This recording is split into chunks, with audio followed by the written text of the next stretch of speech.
that apparatus that you had that you were kneeling on, I've never seen it before. Yeah. Before you used it. What is it? Like how? Honestly, I don't barely know. So what we did, we hired experts in all of the fields, you know, what to do to recover quickly and continue training, because we never stopped. Like we didn't stop for 1 second. If anything, I trained harder than before.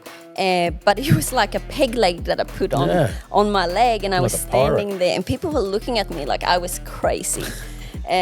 But it was the drive of knowing that, look, I am so close to fighting for a world title. I just knew it was like brewing, and I just didn't want to stop training. So, yeah.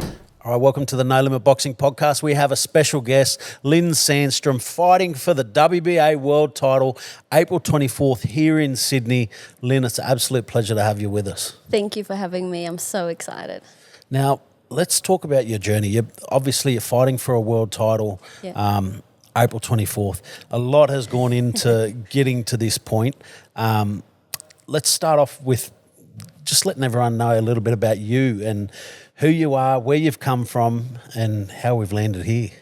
Yeah, I mean, it's a long story. I'm adopted, actually. So I'm adopted from Brazil. I was raised in Sweden. And as a kid, I always loved doing sport. Like, I've always been an athlete my whole life.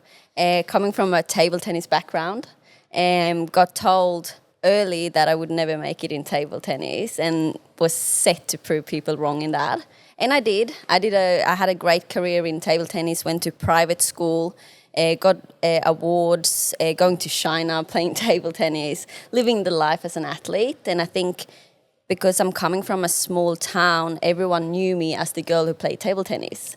So that was kind of my identity. So when I stopped, I lost that. And I started studying marketing at the university. So I have a bachelor in marketing. But when I was finished with that, I wasn't satisfied not being an athlete. So that's when I just said, look, I want to move to Sydney. So I did. And I found boxing. I found a boxing gym and started doing that for fitness. So you started doing boxing just as fitness here in Sydney, and you turned into a pro. Yeah, I mean, I walked into the gym and one of the boys comes up to me and he's like looking at me from top to bottom, and he's like, you want to be a boxer? There's no way you're going to make it as a boxer. And I was determined to prove him wrong. I knew from the beginning that, look, I've been an athlete my whole life. Like, I was a table tennis was my life for like 10 plus years, and I did that really, really seriously. So I've done it in the sport before. I can do it again in boxing. But I also wanted to incorporate some of my marketing skills into there. So I actually said, like, from day one that I'm going to document this journey, because I've never even watched boxing on TV before. I don't even know what the shots are called. So I filmed my first ever boxing session. No intention at all to become a world champion or even fighting. But that's how I fell in love. And so, I mean, obviously you're a very good self-promoter, which you need to be in professional boxing. Do you credit that a little bit to your marketing background? Absolutely, and the fact that I've been sticking to it, because I remember, like, back then, it was like 7 years ago now when I started. First of all, like, females boxing was not big at all back then and not as accepted. And then social media was not as big back then either. But I didn't do it. I had no goal of having hundreds of thousands of followers and millions of views. You know, it wasn't why I did it. It was just literally to see if I can go from sucking at boxing to become good and documenting that. But then to be able to now, you know, get heaps of sponsorships and work with major brands and doing that because I've done social media is awesome. Because it's such an important part in being able to survive and be successful as a pro boxer. I know so many of our Australian boxers, they do it tough to start off with. No, for sure. And I remember, like I said, it wasn't accepted back then when I was doing it, and people were saying, oh, is she just a social media boxer? Like, why is she doing this? Like, she's so silly. But then when Adidas started to come on board, when people were flying me all over the world to do major shoots and all of these things, like, people actually started to take notice and taking advice rather than being like, why is she doing this? You need to have a social media. You need to show what you are doing. And all that goes on there is, like, I'm not filtering anything. It's all my ups, all my downs. Everything is on my social media. Now, you have had a lot of ups and downs in your career, but let's talk about where it started. Let's talk about the first fight. Tim Tszyu, Jeff Horn. Yeah. Made your debut. Massive fight for Australian boxing, and you debuted on that card. Yeah, I mean, that was awesome. I remember when Matt came to the gym and he had asked me and Tony if I wanted to make my pro debut on the card. And Tony's like, when we walked out of there, he's like, I don't think you understand what just happened. Like, you were about to make your debut on a massive card. Obviously, this was during COVID. Yeah. And when I think it was 3 or 4 weeks before the fight, the border closed. Yeah. So we had 24 hours to pack everything up and leave to Queensland and, like, be there for 4 weeks before this major fight. And even back then, you know, like I said, women's boxing wasn't as big. There was not many pros to choose from on BoxRec at all. And there was no pros in my division whatsoever. Yeah. So I feel like there was a lot of jealousy going on back then. And maybe a lot of girls saying, like, oh, why is No Limit picking Linn? Like, she doesn't deserve it. You should pick me instead. And for me personally, I wasn't prepared of getting that kind of people hating or people being mean. You know, I wasn't prepared for that. I'm coming from Sweden. We're all nice. So I think that really shook me. And I remember going into that fight, even though I thought I was prepared and done everything, I just completely blacked out. But after that, obviously learned so much from it. So from that debut, you've then gone on to have a tremendous career, get some great wins. You've been lucky enough to travel around the world. What's some of your most memorable fights that you've had over your career? I mean, first of all, I must say my first win after I actually lost, because I remember all these people that wanted to see me lose, you know, celebrating that I was actually losing my debut, saying that, oh, you know what, she screwed it up. Like, No Limits is never going to take her back on their card. Like, there is no way. Like, she had one shot and she screwed it up. But I mean, straight away, I remember you and Matt coming into the dressing room and you're like, oi, why are you upset? Like, we're going to get you on the next card again. Like, go back to the gym, go ahead and start training again. So I did that and we trained so hard and, you know, went back to get that win after so many people actually wanted to see me fail. And I think that was like my best memory ever. I remember I'm screaming to the cameras, you know, I'm here to stay, I'm here to prove a point. And I feel like that's what I've been doing since. So you were motivated to prove a point. You got your win. What then became your drive after that?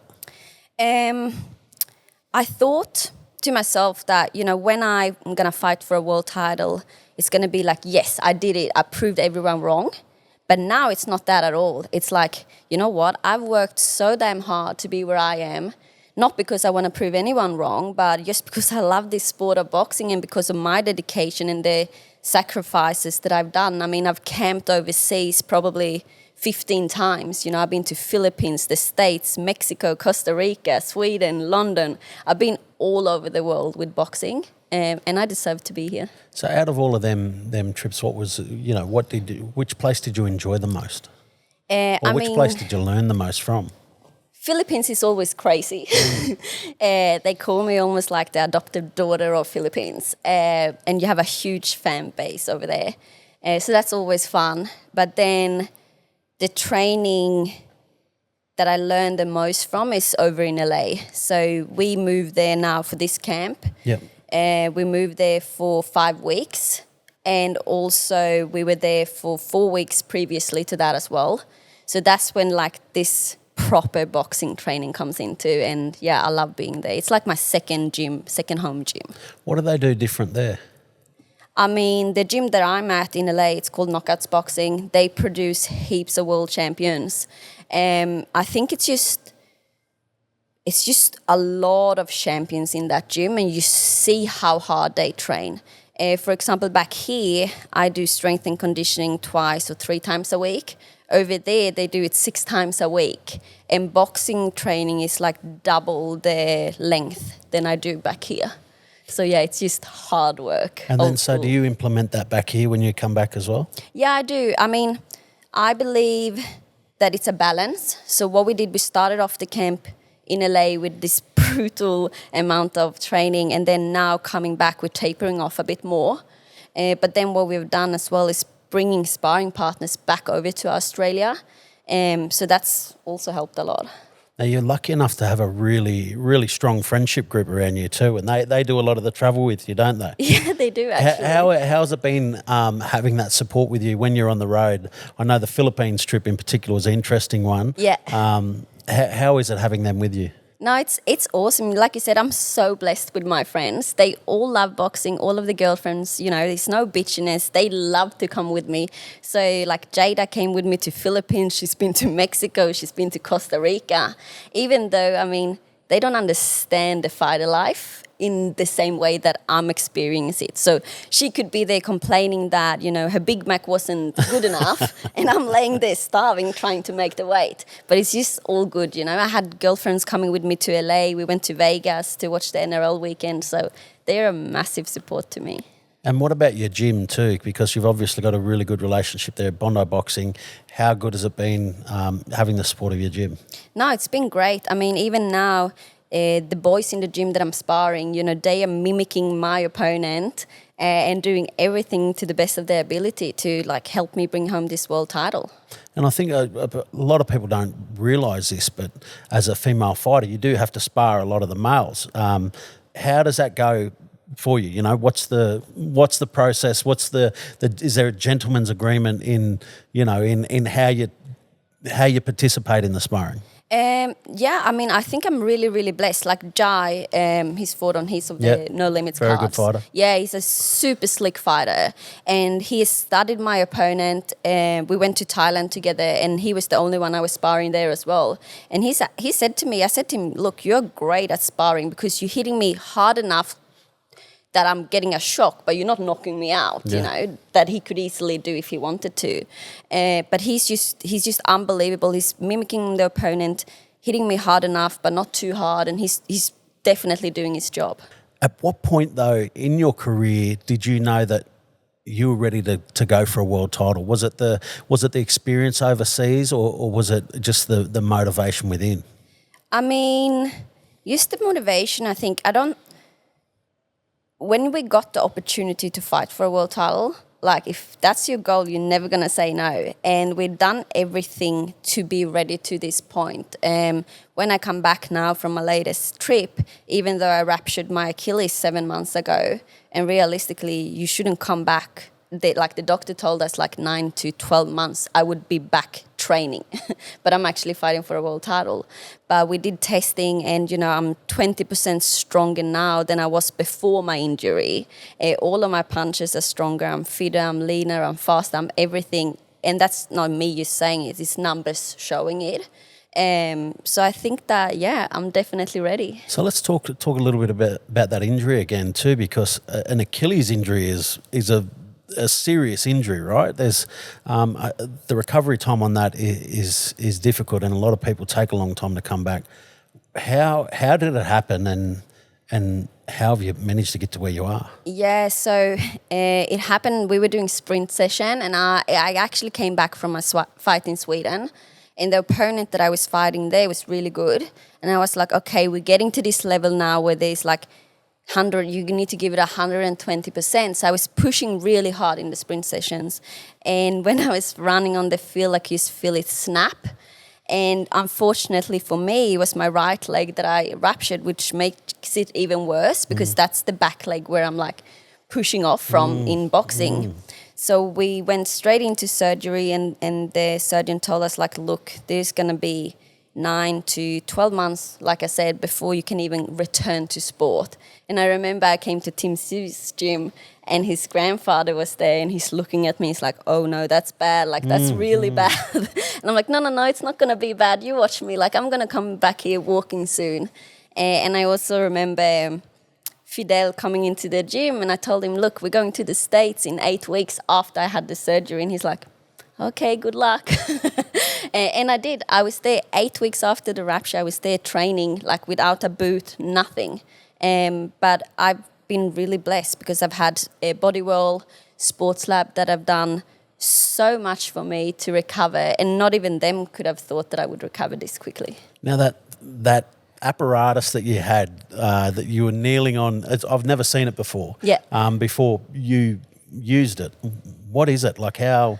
Honestly, I don't barely know. So what we did, we hired experts in all of the fields, you know, what to do to recover quickly and continue training, because we never stopped. Like we didn't stop for 1 second. If anything, I trained harder than before. But it was like a peg leg that I put on my leg, and I was standing there, and people were looking at me like I was crazy. But it was the drive of knowing that, look, I am so close to fighting for a world title. I just knew it was like brewing, and I just didn't want to stop training. So, yeah. No, well, it's obviously paid off. So how do you feel now, like coming back from that injury, back in full training? Are you at 100% now? Yeah, definitely. I'm more than 100%. I actually do believe, in a way, it was a blessing in the sky.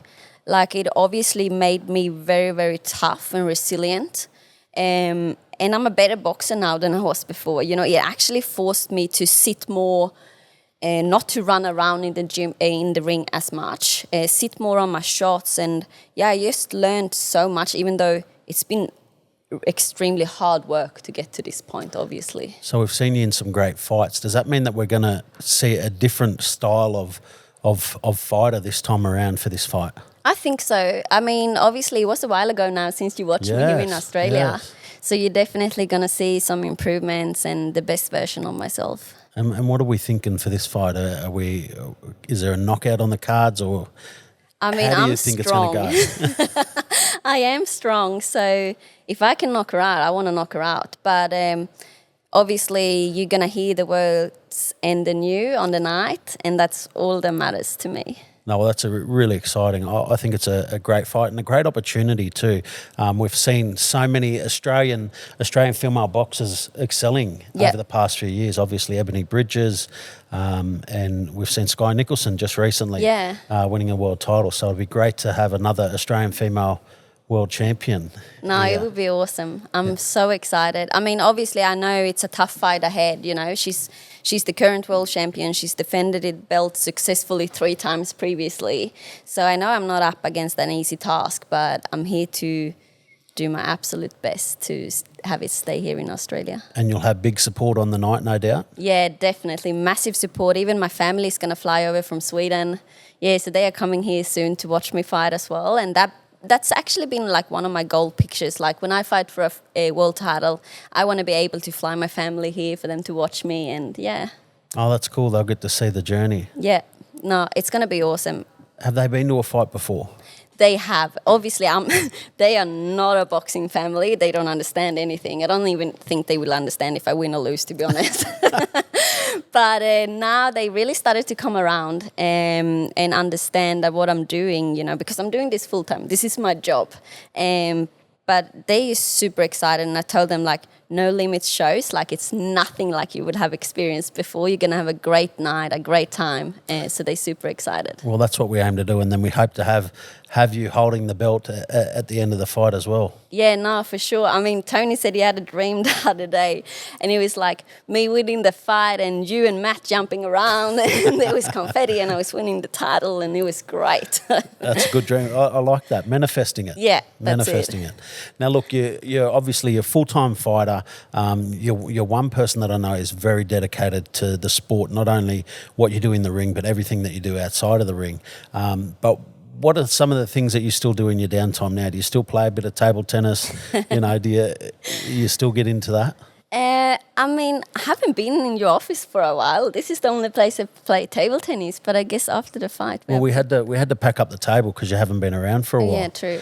Now, you've come up against some fierce table tennis opponents here in the office. Who is the best opponent that you've faced? Because you're a Sweden national champ, yes? Yeah. And obviously you're 100 times better than everyone else here. Who was your toughest competition here?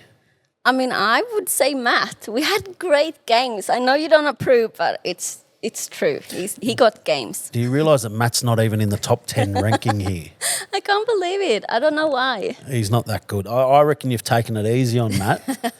Have you played Cody Walker yet? Well, I think I have, but I can't remember him being better than Matt. I'm sorry. I'm sorry. So you must have beat Cody. What about Latrell Mitchell? Did you play Latrell Mitchell yet? Because he goes all right too. He's got a power shot. I'm pretty sure I have, but I don't think he had nothing to offer. Wow. Okay, so Matt's the best. There you go. I know there's a lot of dispute in this office over the table tennis rankings. Just a bit of background story. We've had some table tennis competitions here. Linn obviously came in for a few of those competitions. Cody and Latrell rate themselves as the best, but obviously they're not up to scratch. They're not Matt's up to the only scratch. one worthy of a mention. Okay. Look, that's really interesting. We'll have to get another competition going before, maybe after you win the world title. That can be the celebration, better office table tennis. Yeah, that sounds great. Because we're not going to fight you, not when you're a world champion. No way. One thing PointsBet and I have in common is we're both one of a kind. Hold your horses. PointsBet's the only thing built different round here, mate. No Shacko.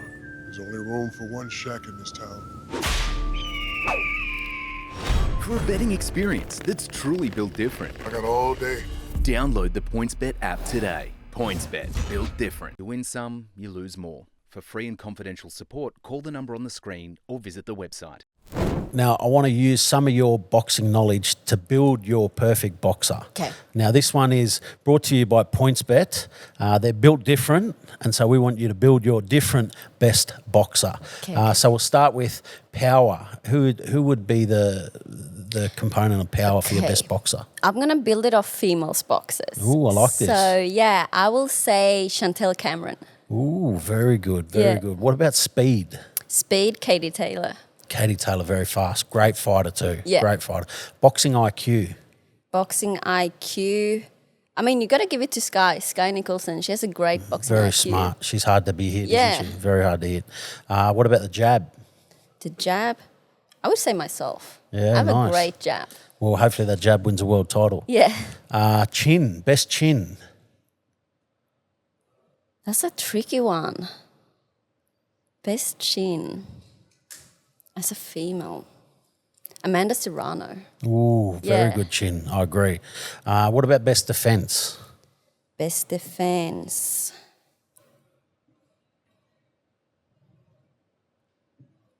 Clarissa Shields. She's good. The quote. The quote. What about heart? Heart.